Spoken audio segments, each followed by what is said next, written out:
इन दिनों एक न्यूज़ बहुत चर्चे में है, चाहे वो न्यूज़ चैनल हो, न्यूज़पेपर हो, या आप अपने फ्रेंड्स के बीच में बैठे हों, एक न्यूज़ हमेशा डिस्कस किया जाता है और वो न्यूज़ है आजकल सिया केतन चेतन की न्यूज़, जिसमें 20 साल की सिया ने अपने मंगेतर केतन को खाई से धकेल करके मार डाला। आई थिंक पिछले साल ही ऐसी एक और घटना हुई थी जिसमें राजा रघुवंशी को, ये लोग न्यूली वेड थे, हनीमून के लिए गए थे और वहाँ उसकी वाइफ ने खाई में धकेल दिया। न जाने ऐसी न्यूज़ को बार बार दिखाया भी क्यों जाता है टीवी चैनल पे।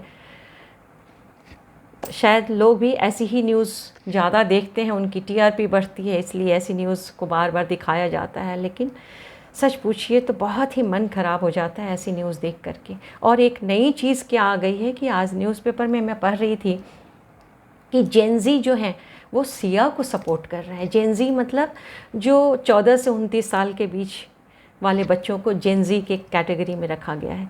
तो ऐसे बच्चे सिया को सही ठहरा रहे हैं कि सिया अंडर प्रेशर थी, अपने पेरेंट्स के प्रेशर की वजह से उसको ऐसा स्टेप लेना पड़ा, ऐसा काम करना पड़ा, उसको अपने मंगेतर की हत्या करनी पड़ी। बात चाहे जो भी हो, जो भी प्रेशर हो, लेकिन किसी की हत्या करना ये कहीं से भी किसी भी तरह सही नहीं है। ये तो एक जघन्य अपराध है, बहुत बड़ा अपराध है जिसकी कोई माफ़ी नहीं है। अब ले लें हम जेनज़ी की बातें। जेनज़ी कहते हैं कि आजकल पेरेंट्स जो हैं वो हमेशा प्रेशराइज़ करते हैं कि भाई अब शादी कर लो, शादी कर लो, जबकि अभी का बच्चों का माइंडसेट थोड़ा चेंज हो गया है। शादी इनकी प्रायोरिटी नहीं है। चाहे वो लड़का हो, लड़की हो, सब अपने अपने पैरों पे खड़े हैं, सब इंडिपेंडेंट हैं, वो अपनी लाइफ ऐसे ही फ्री हो करके एंजॉय करना चाहते हैं, किसी बंधन में नहीं बनना चाहते हैं। तो लेकिन पेरेंट्स का जो माइंडसेट है, जो हमेशा से चला आ रहा है, वो अपने बच्चों की भलाई ही तो सोचते हैं। उनकी नज़र में उनके बच्चों की भलाई ये है कि वो वेल सेटल्ड हो जाएं, वेल सेटल्ड में जॉब कर लें, शादी कर लें, अपनी फैमिली बनाएं। इस चीज़ को वो खुशी मानते हैं। तो वो अपने माइंडसेट से, अपने तरीके से अपने बच्चों को कहते हैं कि भाई अब शादी कर लो। लेकिन बच्चों का माइंडसेट क्या है कि नहीं, शादी एक बंधन है, शादी वो करना नहीं चाहते हैं। अब यहीं पे प्रॉब्लम आ जाती है।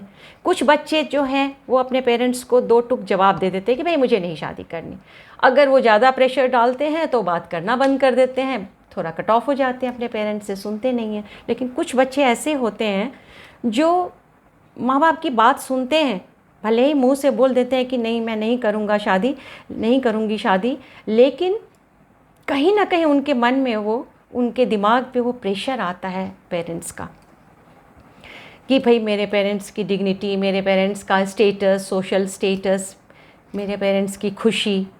लेकिन वो अपने मन के साथ भी कॉम्प्रोमाइज़ नहीं कर पाते, तो वो बिल्कुल ही परेशानी में होते हैं। उस समय में वो प्रेशर में होते हैं कि भाई पेरेंट्स को खुश करना है या अपने आप को खुश करना है। तो यहाँ पे शायद हम दोनों जनरेशन को समझने की ज़रूरत है कि अब ये जो नई जनरेशन है वो बदल चुकी है। इनका गोल, इनका एम लाइफ में कुछ और है। हमारे ज़माने में कुछ और हुआ करता था, हम पेरेंट्स डिफरेंटली सोचते हैं। हाँ, सजेशन देते रहिए, लेकिन आप प्रेशर मत डालिए बच्चे पे, शायद यही सही होगा। क्योंकि कोई भी पेरेंट ये नहीं चाहेगा कि उसके बच्चे की शादी किसी भी तरह हम कर दें, चाहे वो शादी टिके या ना टिके, बाद में मारने मरने की नौबत आ जाए, ऐसा तो कोई भी नहीं चाहेगा। सब चाहेगा कि अगर शादी होती है तो ज़िंदगी अच्छी सुखी चले, इसीलिए तो शादी करवाना चाहते हैं कि ज़िंदगी अच्छी चले। तो शायद ज़रूरत यही है कि पेरेंट्स भी अपने माइंडसेट को थोड़ा चेंज करें। ठीक है, समय आ गया, सजेशन देते रहो, एडवाइस करते रहो बच्चों को, लेकिन प्रेशर मत डालो भाई। आगे सब कुछ कहने के बाद यही कहो कि तुम्हारी मर्ज़ी, तुम्हारा कंफर्ट। अब ये जेनज़ी कहते हैं कि सिया को उसके पेरेंट्स ने वो कंफर्ट जोन नहीं दिया था, वो सिया के लिए इतने अप्रोचेबल नहीं थे कि वो अपनी प्रॉब्लम, अपनी पसंद, क्योंकि वो किसी और को पसंद करती थी, अपने पेरेंट्स को बता पाती। उसके ऊपर प्रेशर था क्योंकि ये दोनों फैमिलीज़ जो थे वो फ्रेंड्स थे, दोस्त थे, बहुत सालों की दोस्ती थी। तो उसे लगता था कि अगर मैं ये शादी तोड़ दूँगी तो मेरी फैमिली की बदनामी होगी, दोनों फैमिली जो फ्रेंड्स हैं इनकी फ्रेंडशिप टूट जाएगी। तो शायद ये सब प्रेशर था, जैसा कि लोग कह रहे हैं। सच्चाई क्या है ये तो पता नहीं, लेकिन लोग ऐसा ही कह रहे हैं।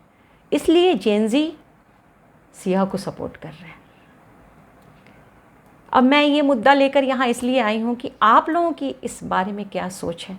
ठीक है, मैं जेनजी को भी सही कहती हूँ कि वो जो कह रहे हैं सही है कुछ हद तक, लेकिन इतना एक्सट्रीम में जाने की ज़रूरत नहीं थी कि किसी की हत्या कर दें। ये तो गलत है और हमेशा ही ये बात गलत रहेगी।